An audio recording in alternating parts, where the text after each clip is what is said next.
Hello, everyone. Ooh, I am so excited because I have my first guest on my podcast, Empowering Women in Menopause. Sorry, I'm so excited. I almost forgot the name of my podcast. And I have Latoya Dwight, the fibroid pandemic. And it's so funny. We connected on Instagram. Don't let nobody tell you social media is a waste of time. It's up to you how you utilize it. We connected on Instagram and we started chatting, following each other. I like what she posts. I love how she was educating women. And I was like, I should have her on my podcast to talk about fibroids. So, yay. Hey, Latoya, how are you? Hello, Trudy. I am doing fantabulous. Fantabulous. Love it, love it, love it. So go ahead and introduce yourself for my gorgeous listeners. And yeah, let's look who you are, what do you do, why do you do what you do? Absolutely. So, Trudy, before we get started, every time I do an interview, I always have to give thanks. Thank you for having me on your podcast. I understand that there are thousands of other people who can be having this conversation with you at this very moment. And the fact that you and I have agreed, you've allowed me to be your very first guest, but not only that, just a guest period is very appreciated. So thank you so very much for having me. I'm very grateful to be here. You are welcome, darling. So, my name is Latoya Dwight. I am a wife, I'm a mother, um, and I am an avid women's health advocate. As the founder of my organization that's called the Fibroid Pandemic, I started this organization based on my own personal tumultuous experience with uterine fibroids. And what I've done was I've turned my pain into passion. I'm so very passionate about educating humans with the uterus, also known as women, who are seeking to overcome fibroids, whether it's education, whether it's different community initiatives and outreach, whether it's just advocacy, etc. This is my passion. And my goal is to be able to see the day where fibroids is no longer in existence. Mm, okay. So, you said your own story, and we were kind of talking before and said that each of us in the women's wellness space we started it, we got into it out of our own story, either our own issues we were facing or someone close to me. I've been doing fitness for years, but it's in the last 2 years I've really zoned in on helping women over 40 going through perimenopause. And that started because of my own experience. It was like I was experiencing so many symptoms, and I'm thinking, I'm too young for perimenopause. First of all, when I started experiencing some of my symptoms, perimenopause was not even a thought because I'm like, that's something that happened over 40. And then I started doing more research and I realized this is what it is. So, why did you become so passionate about fibroids? What was your reason? What was your experience that drove you here? That brought. So for me, I started the fibroid pandemic because I had such a tumultuous experience, which derived out of my initial diagnoses. And I'm doing air quotes around the word diagnoses because it was very traumatizing. Um, so my then boyfriend, who's now my husband, over 10 years ago, we agreed that we did not want to have unplanned pregnancy.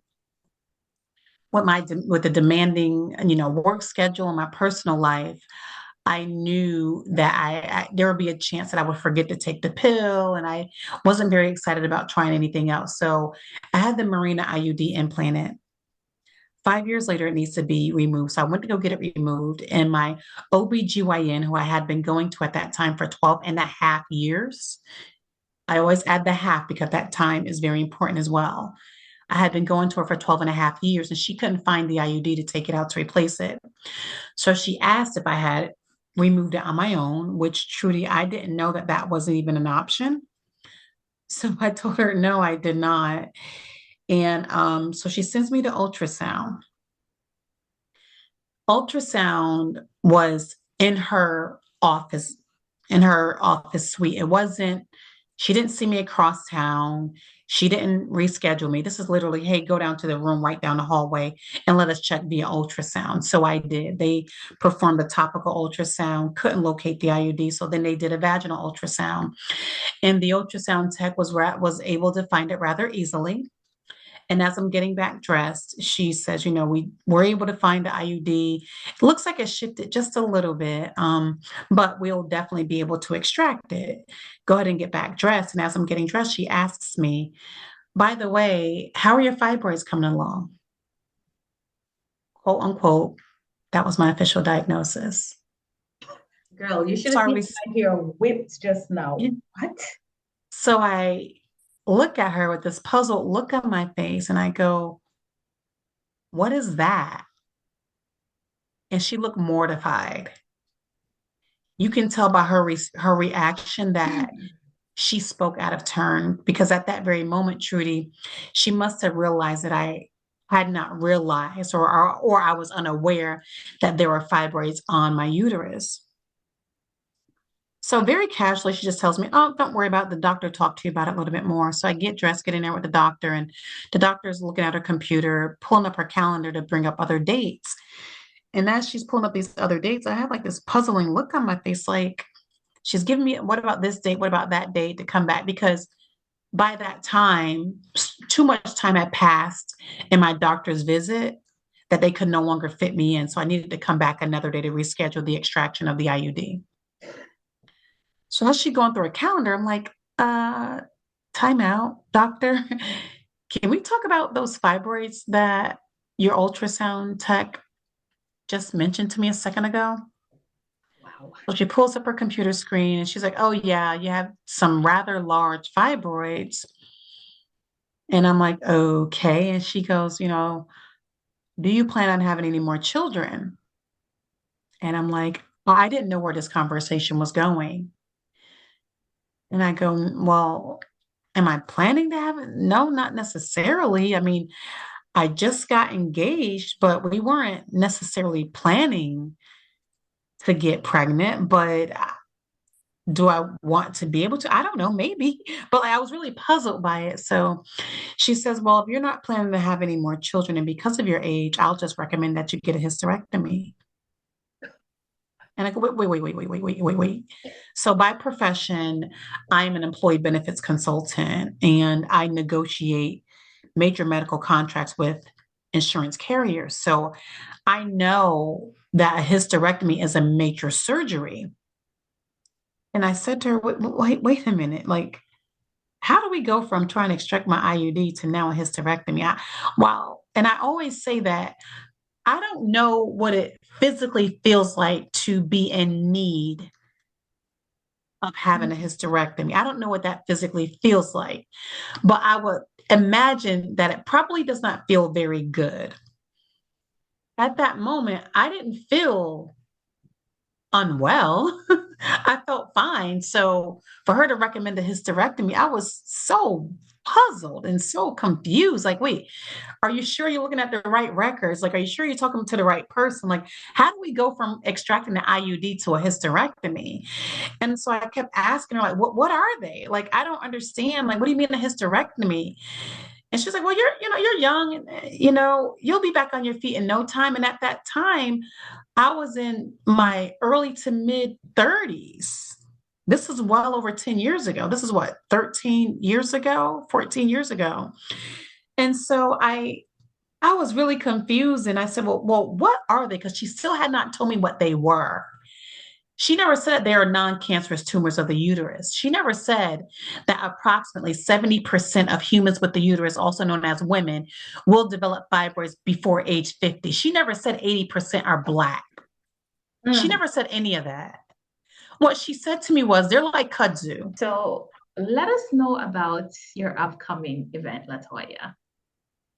Absolutely. So, my flagship event is known as the Run Far 5K Run Walk. It's a 2 day event with the 5K Run Walk happening on Saturday, July 20th at Arabia Mountain here in Stonecrest, Georgia, right outside of Atlanta. And day two is going to be the Fibroid Awareness Brunch on Sunday, July 21st. It's at a private location, but that location is at the headquarters of Rain Premium Sanitary Napkins, is right there in McDonough, Georgia. And so this 2 day event, the goal is to bring awareness to the global pandemic of uterine fibroids. With the 5K run walk, it is a run walk. You can run, walk, jog. You can bring your pom poms and cheer people on from the sideline. You can participate in person. You can participate virtually. You can gift the registration to someone else. You can create your own team. I thought about just about everything. And you go to runfar5k.com. FAR is an acronym for Fibroid Awareness and Resources. This is my third annual event, and I do it during Fibroid Awareness Month, which is in July. It just makes sense to do it. And the Fibroid Awareness Brunch, we're going to have different doctors and experts who come out and educate you about fibroids, but most importantly, provide you with the tools that you need to walk away educated, feeling enlightened and empowered so that you can move along freely along your fibroid healing journey. These experts and doctors are going to provide sound solutions, data-driven advice, etc. So it's going to be an amazing event. We're going to have a live DJ. We're doing giveaways. We're having vendors there. You can go online again, runfar5k.com and register for either or, become a sponsor. We are still looking for sponsors. We are still looking for vendors, and it's going to be an amazing event. Wonderful. You cut them out, but they're just going to grow back. That's the reason why I recommend you get a hysterectomy. I've been doing this for over 20 something years. I know they're going to grow back anyway. She never told me what they were. She still had not told me. And so I'm like, okay, like how did I get them? Are they sexually transmitted?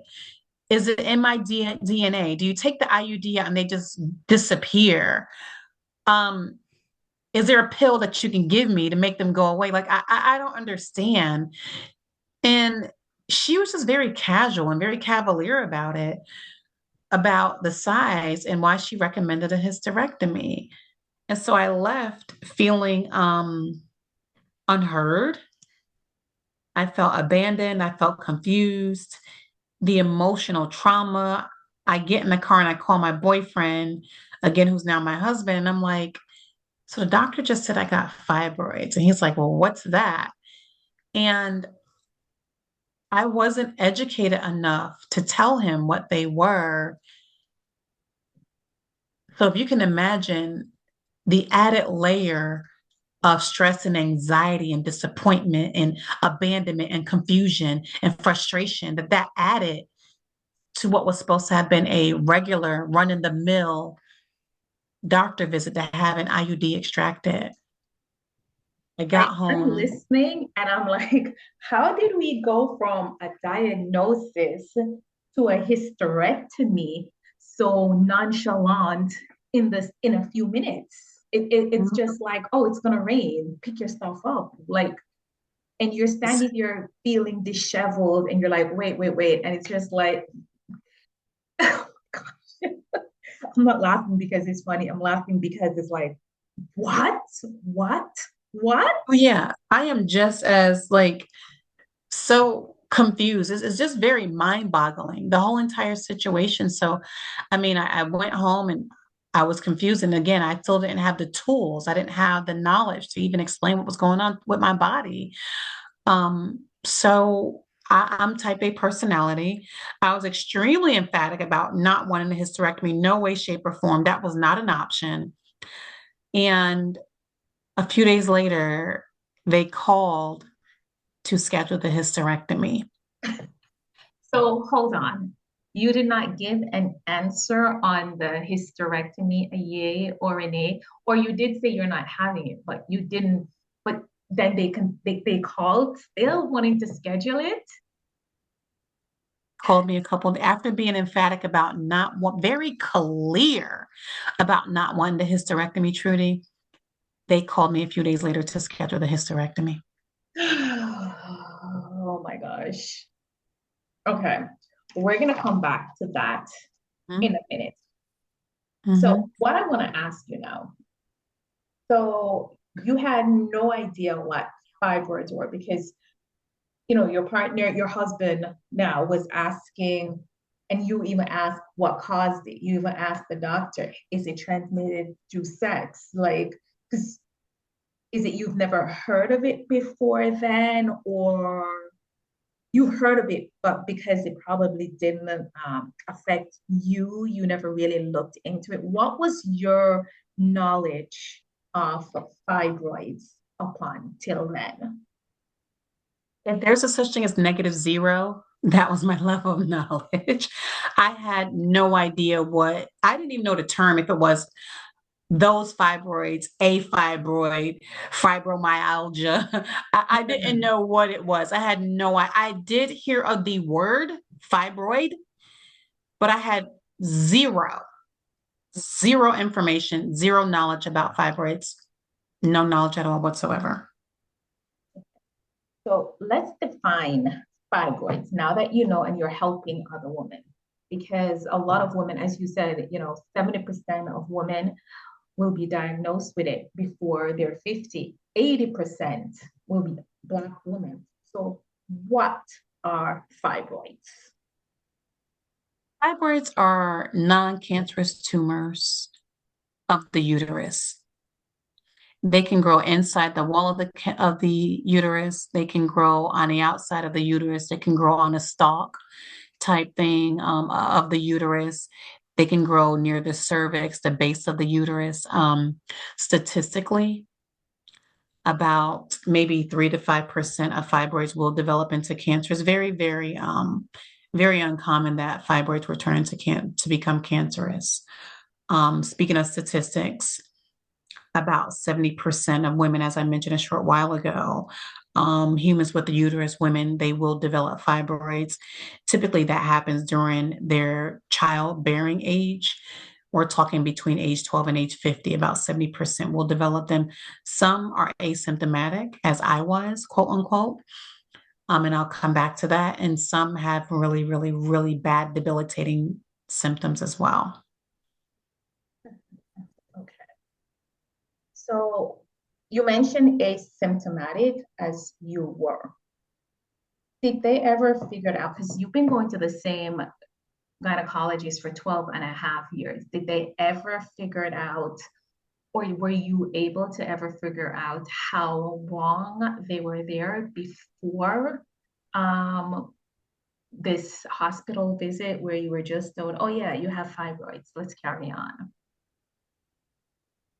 That's the very reason why I say 12 and a half years, because no one ever told me. I would like to believe that there's probably notation somewhere in my medical records that will indicate the timing in which they located fibroids, but I was never diagnosed before that moment. Never, ever. No conversation, no information, no documentation that I have been informed about having fibroids ever.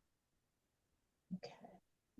So had it not been for that IUD, God knows how long it would have even taken for you to be diagnosed because, as I'm sure as nerve-wracking and scary as that was, that's what led to your diagnosis, right? Absolutely, 100%. And the thing is that, you know, I part of me throughout my research, part of me believes, I'm almost positive that the Marina was one of the contributors of developing fibroids. But I will say that fibroids don't grow that large in 1 year.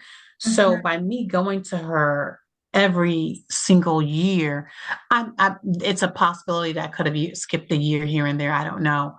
But to be going to this doctor for 12 and a half years and never been diagnosed or have any mention of it.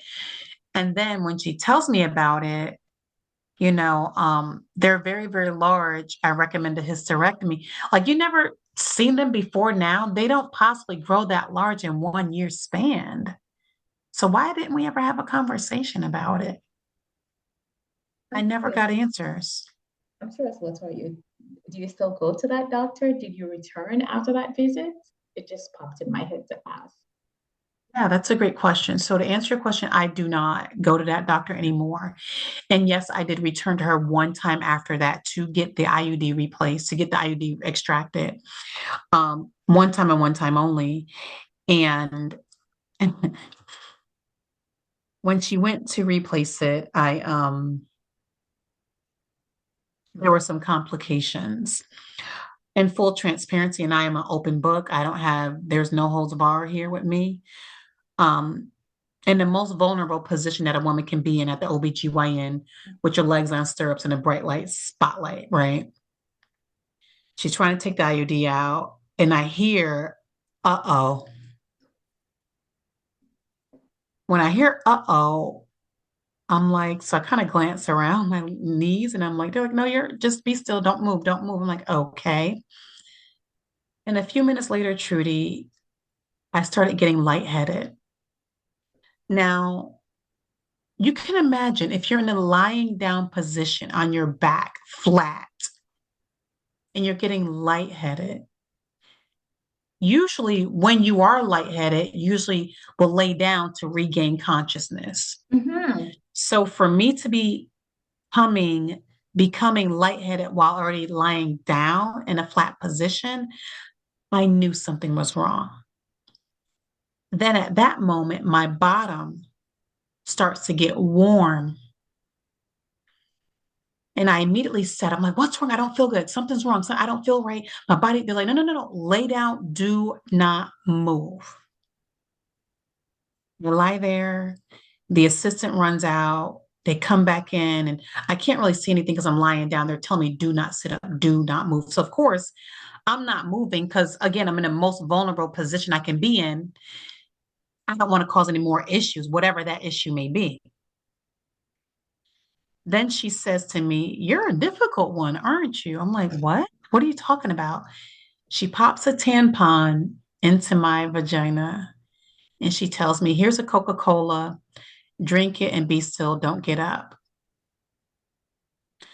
I realized later after, because I ended up being there until the office was about to close. I was their last patient. They kept me in it for quite some time. I don't know, 40 minutes, an hour and a half. I honestly don't know how much time had passed.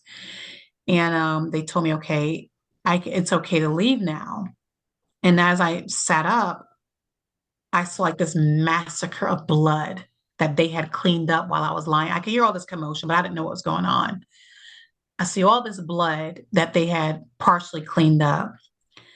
Um, Again, still never explaining to me what happened. So I understand from my knowledge, I believe that while she was trying to extract the IUD, she must have punctured my cervix some way, some shape, somehow, something. Something was punctured in order for me, because what ended up happening was I realized later that I started to hemorrhage.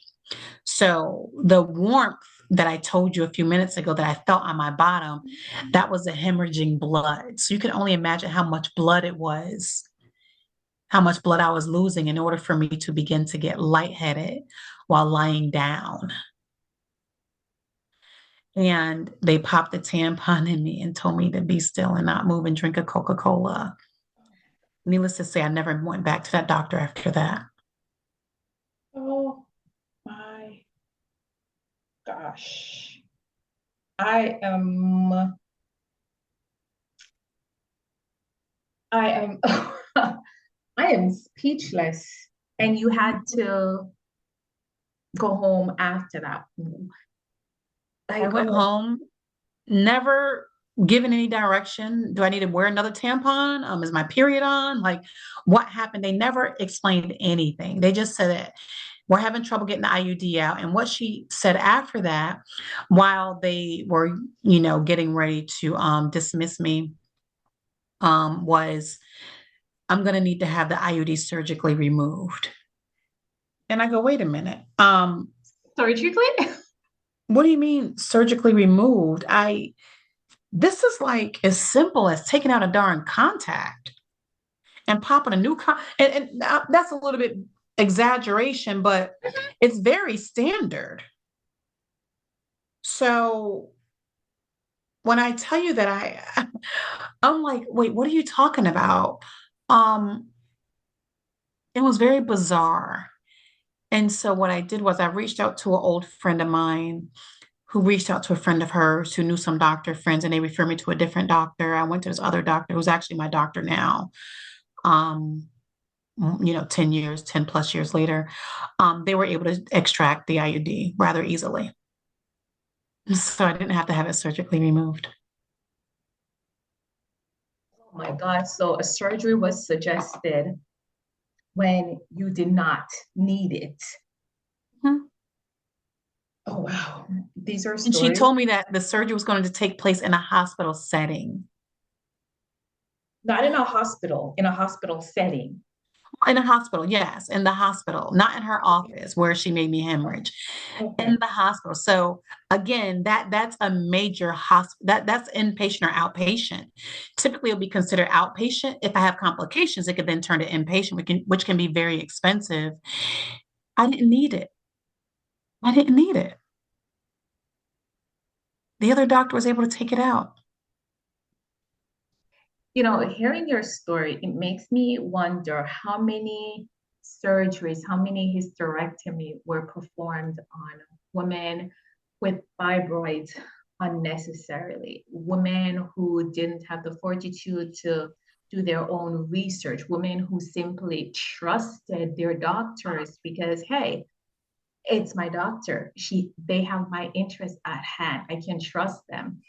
It makes Yes. me really wonder about all those women who did not take their own health in Yes. their own hands and do their due diligence. I'm not blaming them, but I'm sure they didn't know. They thought they had someone protecting them, and to hear that you were offered a hysterectomy when you didn't need one. You were offered surgery when you didn't need one. It just had me thinking about those women. Um, Hmm. and fast forward 10 years. Hmm. Now, you're an advocate for helping women with fibroids. You did Hmm. mention that you're asymptomatic. What are some of the symptoms displayed from mild to severe with women who are diagnosed with fibroids? Some women are asymptomatic as a whole. They don't have any symptoms at all. And some of the mild symptoms would be things like the most common symptoms are pain and pressure in the pelvic area, a sudden onset, sudden, sense of urgency to use the restroom, not being able to hold it, constipation. In full transparency, I would go, when it was at the worst for me, I would go 4 days without having a bowel movement. If Mhm. you can imagine, that was the epitome of being full of it. Literally. Right. And those are some common symptoms. Then we move into some of the more aggressive, like the brain fog, the pain during sexual intercourse, menorrhagia, which is heavy in our prolonged menstrual cycles and extended periods. Anything that lasts more than 5 days, I'll give you even 7 days max. Anything that lasts longer than that, it's very common, but it is not normal. And that's where people get confused, they get that confused. That's where doctors get it confused as well.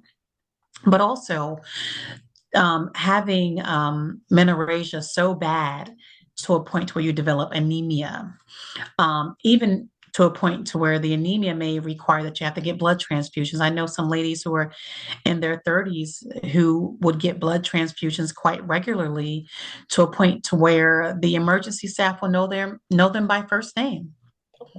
I know a woman in her 30s who was badly anemic where she passed out in the doctor's office after driving herself there. And thank God she made it there on time and she passed out. And they were like, your blood count is like deadly.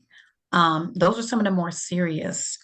symptoms. The anemia can affect your hair, skin, and nails. Your nails can be very brittle and break very easily. Your skin, you can have what they would call like hormonal acne, adult acne. Then your hair very brittle, falling out. You may develop pica because with anemia, it will you will gain the urge of wanting to eat something of non-nutritional value that's called pica. So, you may see women who eat ice all the time. You may see women who wants to eat cornstarch all the time. There was one random one I saw recently where someone eats deodorant. That's considered Oh, pica, which is a symptom or a side effect, if you will, of anemia that's affected by fibroids.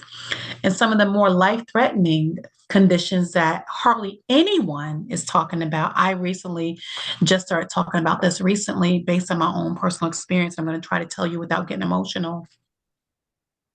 Cardiovascular issues. There's this thing where they say, and I've said this earlier, non-cancerous tumors of the uterus, and that leads people to believe that fibroids are non-life threatening. Unpopular opinion number one. That's so far from the truth. Fibroids are life threatening. Fibroids can kill you. mhm. Unpopular opinion number two.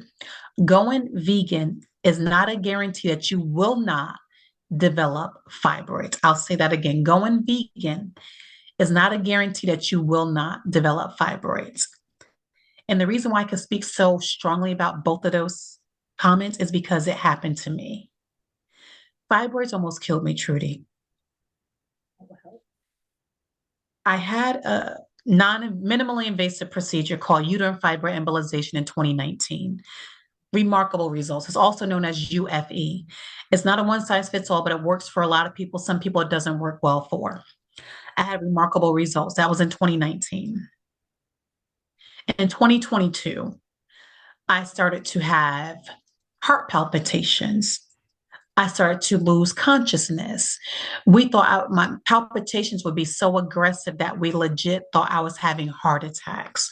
And you're talking about someone who doesn't eat any beef, no pork, no fried foods, no highly refined sugars, no high refined carbohydrates. Haven't eaten beef since 1997. Haven't eaten pork since I was 16 and my son is 31.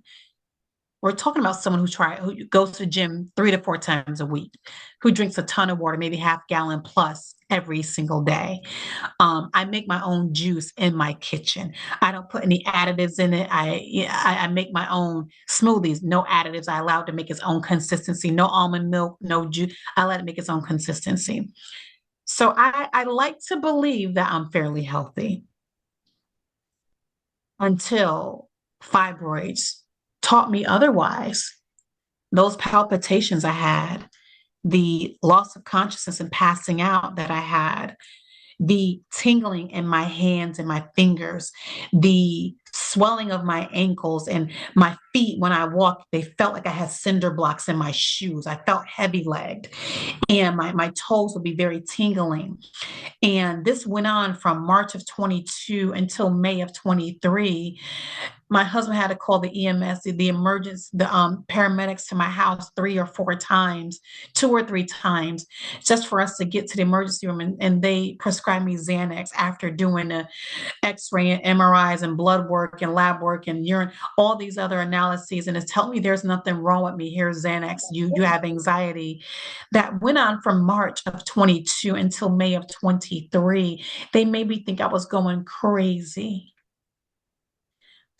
How were After you my able to eventually figure out that it was the fibroids that were contributing to this? after my after going to about 3, maybe 4 cardiologists, there's one cardiologist in Midtown Atlanta. She listened to me and she said, I want to run these scans on your legs. At this point, I'm like, do whatever because I was so desperate.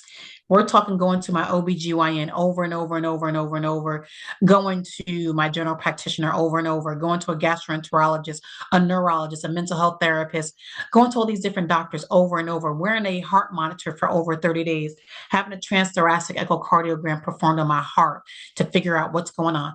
And for all my results to come back clean. This one cardiologist, I think she was the third or fourth cardiologist, she wanted to run these scans on my legs. And she said, Latoya is going to pack your patients going to be about over 3 hours. And I came back to do to do these 3 different scans over 3 hours. And 5 days later, my results were ready. And we did a Zoom call. And she said to me, have you ever been diagnosed with uterine fibroids? This is my cardiologist, mind you. Mm-hmm. And I giggled because she had no idea that I am the fibroid pandemic. She had no idea that I had went 4 years doing my own personal research before doing anything, before having UFE. She had no idea. And I kind of giggled, kind of chuckled a little bit. And I go, yeah, I'm aware of that. And I asked, why do you ask? And she says to me, Mrs. Dwight, she says to me, it's not a matter of if something bad's going to happen to you, but it's a matter of when. Oh. Those fibroids are going to kill you. She said, now I'm not 100% positive that the fibroids are causing your palpitations, but I am 99.9% positive. I go, what do you mean? She said, your fibroids are blocking what's called your iliac vein. Trudy, I never heard of an iliac vein in my life. I didn't even know that even existed. She says your iliac veins sit in your groin area. You have them on your left side and your right side in your groin area. The iliac vein is a main vein, the major artery that recycles the blood supply from your lower extremities to your heart. So being that it's blocking, the fibroids are blocking the iliac vein, you're not getting enough blood to your heart, honey. Oh my God. It's not a matter of if something bad's going to happen. Oh. When, Trudy, I had gone to doctor after doctor after doctor to a point to where even my husband, he's like, well, babe, I'm sticking in here with you, but these results are coming back negative.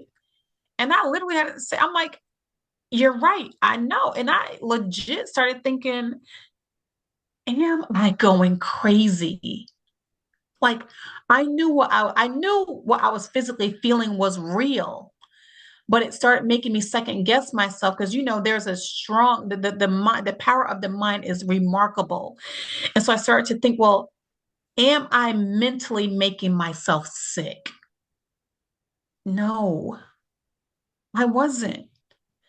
And if I did not continue advocating for myself, Trudy,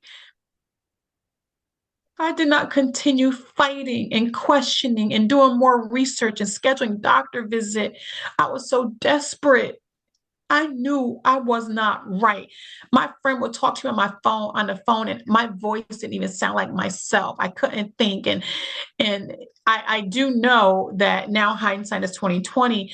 I realized that I did develop a sense of anxiety, but that was because my body had become so unpredictable and I could get no one to listen to me. I could not get anyone to listen to me. So yes, I do feel that I did develop anxiety. I have a newfound respect for anxiety because I didn't understand it. And I think people use that word so loosely. But when I tell you that I've taken my pain and I've turned it into this passion because I never want anyone to have to deal with what I dealt with.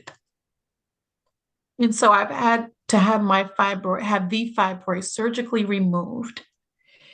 And I was so proud that when I had UFE in 2019, I had remarkable results. I was thriving. And it was so confusing to me because I'm like, what do you mean they're blocking my iliac vein? Like, I don't if I physically if I place my hand on my abdomen area, yes, I can feel them, but I'm having bowel movements regularly. It doesn't hurt during physical intercourse. My periods went from 11 days down to 5 days for 4 days. I mean, I'm not changing every hour on the hour. What do you mean? And she's like, no, you have to have them surgically removed. It's not a matter of if, but when. And so when we talk about the passion behind it, this is the reason why. This is the reason why the fibroid pandemic exists. Oh, like I am I'm honestly speechless listening to your story, hearing this, hearing how many doctors you've been to, how you thought you were literally going crazy because the blood test, there was nothing that was coming up. Oh, okay. Yes. So you Yes. did eventually had surgery, but it was basically, once it was explained to you and some of the symptoms you are having, where it was like, okay, if I don't have surgery, this will literally kill me. And I don't think a lot of us understand the severity of fibroids, myself included, because I've heard of fibroids and I knew of fibroids, but my association with fibroids were because a lot of women around me have fibroids, and the way they explain it, when they're on their period, it's like is extremely, extremely painful. One of my girlfriends, my best friend, would always describe her period. She'd be like, it's like someone turned on the tap and the water is just coming out. Like they have to be changing their pads like every half an hour, every hour. It was so painful. But to be honest, I had no idea that it could literally kill you, that it could cause all these issues with your heart. And I'm happy that you are doing what you're doing, because it's not just for you, you're helping other women, you're saving other women's life, which is very important.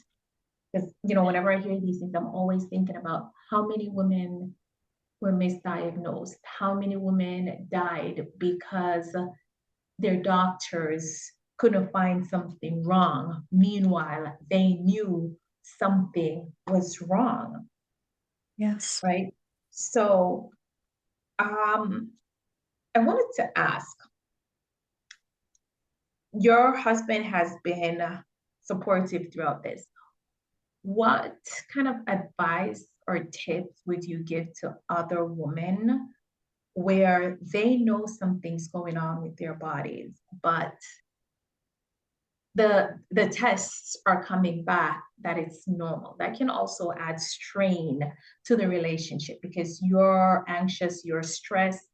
What does that what how would you suggest they navigate this with their partner, have their partners support?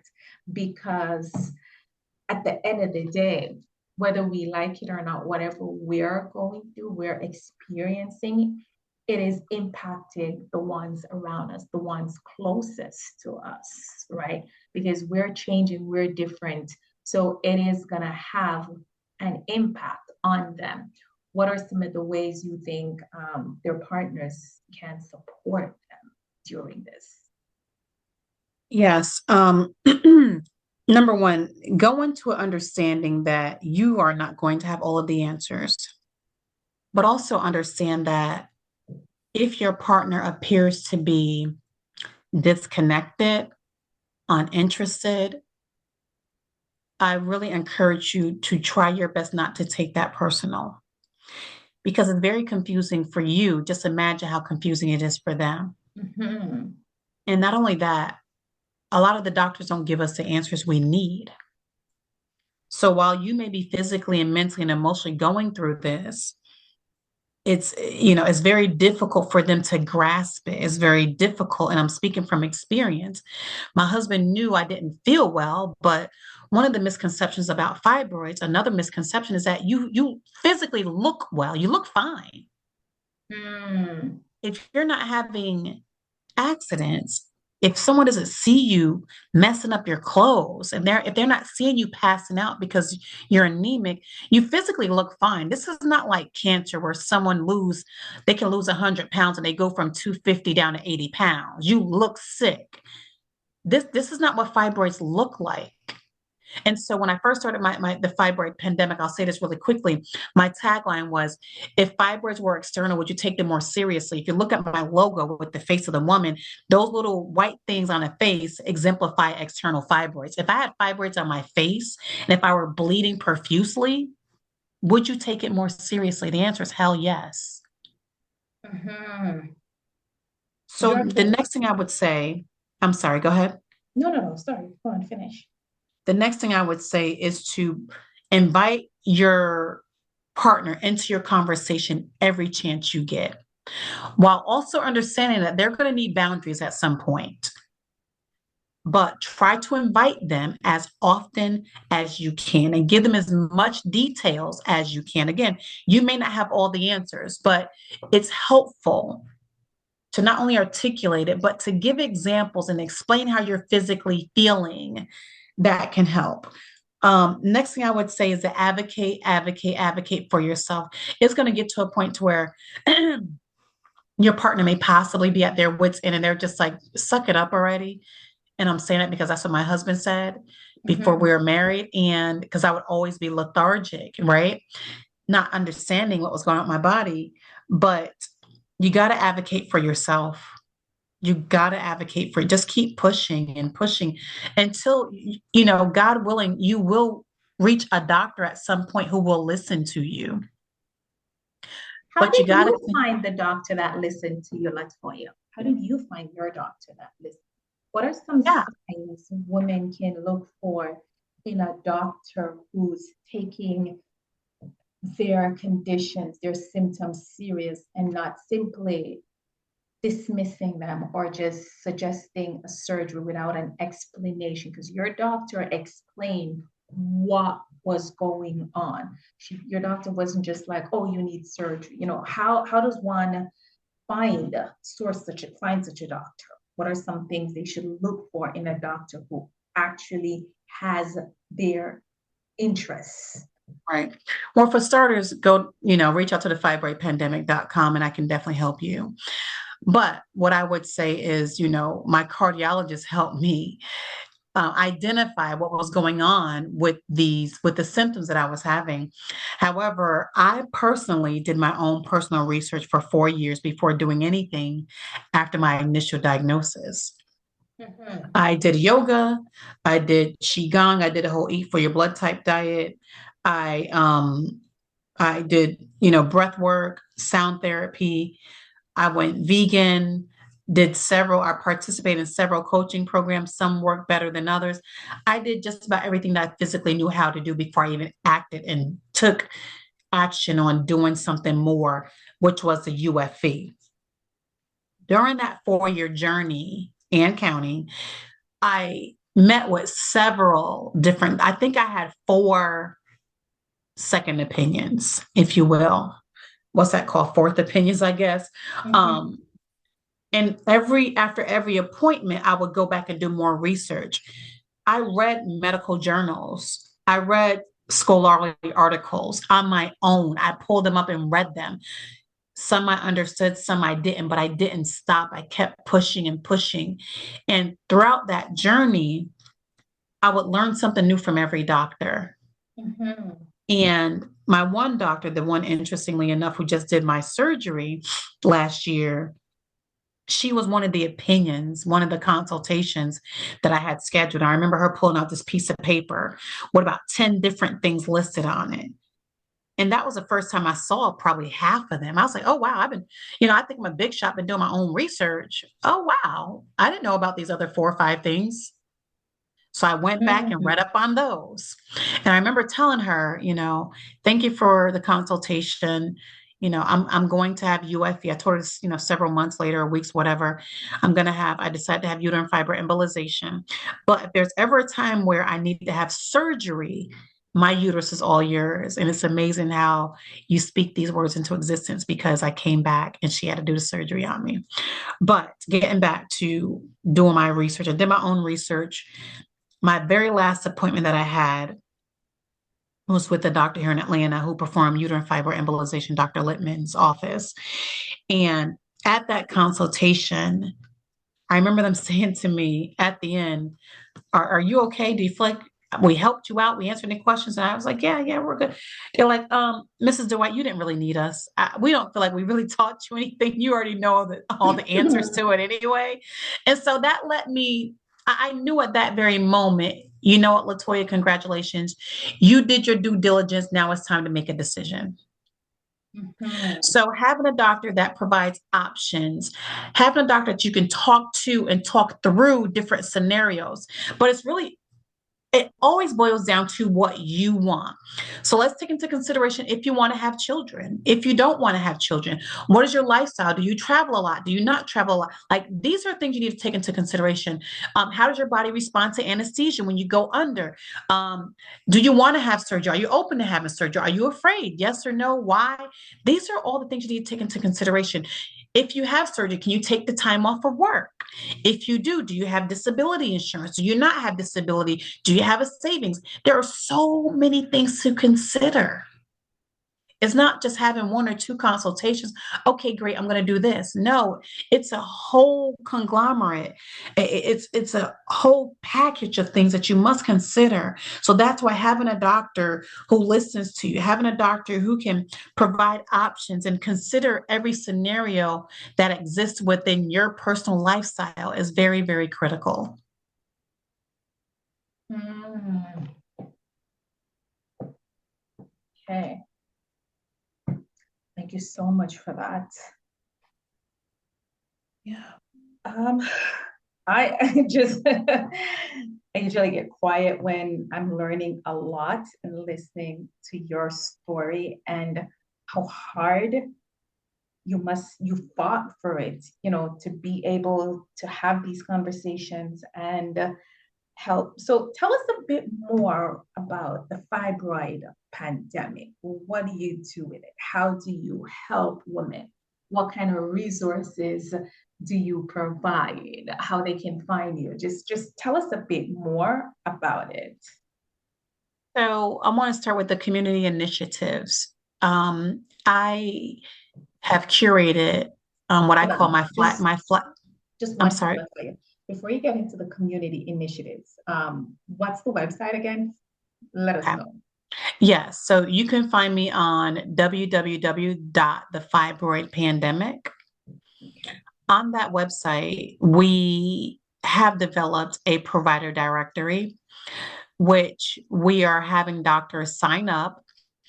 And the goal is for people it's going to be like a membership where people log online to find all things fibroid related. And what I mean by that is a provider who performs non-invasive procedures, a provider who performs minimally invasive procedures, a doctor who performs major surgery, a nutritionist, a dietitian, a mental health therapist, an Aboriginal doctor, a yoga therapist. Every single aspect of the fibroid healing journey, my goal is to have that available so that the fibroid pandemic can be your one-stop shop. So think of it like the Amazon of fibroids. When people think to go shopping, to purchase something, they're a consumer. If they're not going to like a local Walmart or a restaurant, a lot of people refer to Amazon. Jeff Bezos, he doesn't make these household equipment. He doesn't make these toiletries. He doesn't make any of this. However, you can go to his store, Amazon, and purchase all of these things. So at the fibroid pandemic, I want you to be able to come and find all the resources you need. While I personally, Latoya Dwight, I'm not a coach. I don't want to be a coach. Actually, well, I'm not, let me say, I don't have a coaching program that I take people through to heal through fibroids. I can help guide you in the right direction. I am not a provider. I'm not a doctor. I'm not an Aboriginal doctor. I don't claim to be a nutritionist, but I can point you in the right direction so that so you can obtain all these solutions to help you along your fibroid healing journey. That's what people are going to find on the website. They're going to find regular statistics on my website. They can also join the community on my website on thefibroidpandemic.com. join the community, which will, add you to our email list. But you can also join the community and become one of the members. There's no cost for someone who's seeking fibroid treatment. However, if you want to be a provider, there is a cost to that. So the fibroid pandemic is going to be my main clearinghouse, for lack of better words, where people can find fibroid resources. So we're just starting to build that out, and I'm looking to help launch it next year. Okay. The other initiatives that I do are other things. I do refer people to, I have a resource center where I'm sorry, a referral center where I can refer people out. And I don't get paid for this. This is something that I do because I love it, right? Whether you are in Georgia or if you're in California or Chicago, I probably know a doctor out there who you can talk to. But yeah, so those are going to be things that they can find on the website. Okay. What's one thing you would like ladies to take from your experience from the Yourself time you first. were diagnosed until today? Number one is put yourself first. Put yourself Mm, first. mm, Being, self-advocacy, self-love is not selfish. mm.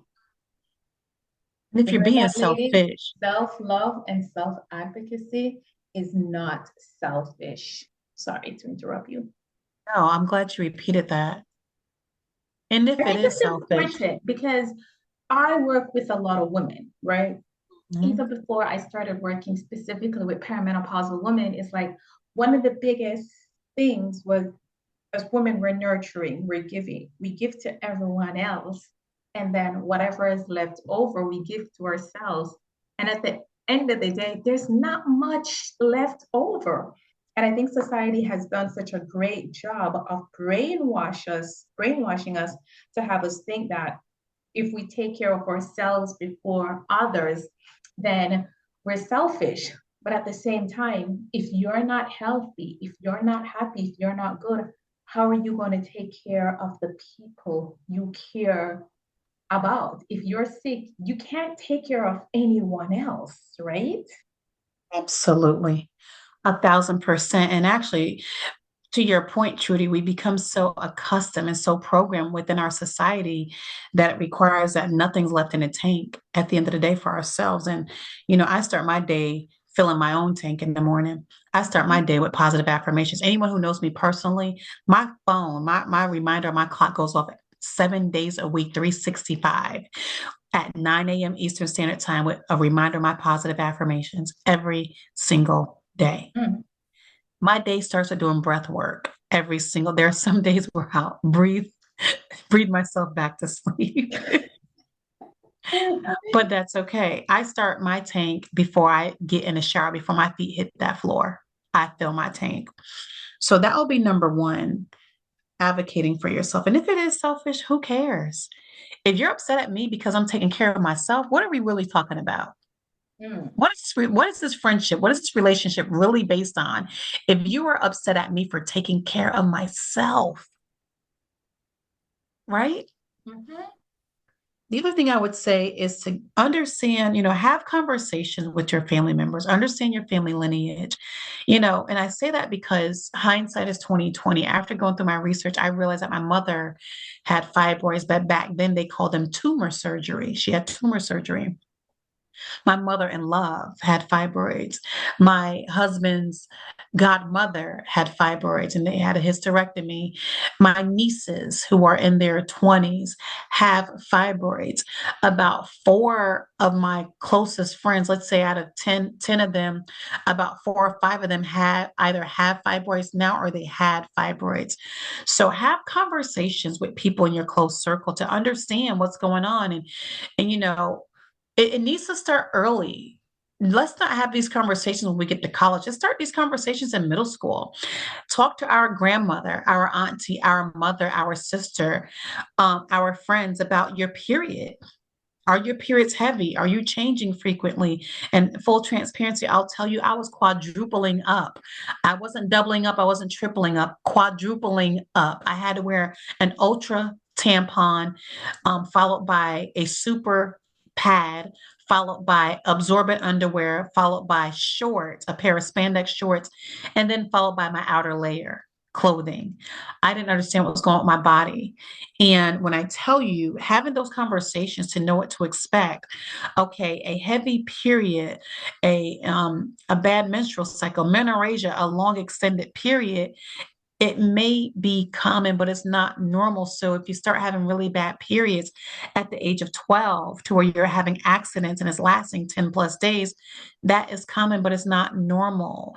These young women, these young adults need to understand what's going on with their body. So having those conversations, knowing your family lineage, it's not a guarantee that you'll develop fibroids if your mother or your grandmother had them, but it's a very, very high chance that you likely will. That'll be the next thing. The other thing, and I know I'm saying a whole bunch, but the other thing would be the food that you intake.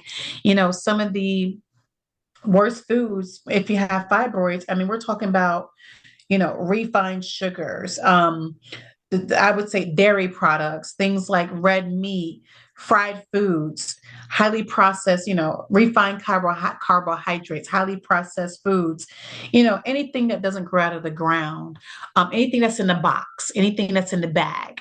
Those are very likely to contain a ton of preservatives and are unhealthy. So that will be the other thing. And the last thing I'm going to say is your lymphatic system, making sure that you are draining your lymphatic system regularly, making sure that you're doing lymphatic massages, making sure that you are, trying to rid your body of any external, internal stressors. Because when we hold these things in our body, it impacts our lymphatic system, which then impacts the growth of uterine fibroids. Mhm. Okay. And let us know again where we can find you on socials. Absolutely. So you can find me on thefibroidpandemic.com. You can also find me on Instagram. That's the majority where my company, where we're seen is on Instagram at the Fibroid Pandemic. I am also on Facebook at the Fibroid Pandemic and YouTube at the Fibroid Pandemic. You can also send us an email at info@thefibroidpandemic.com.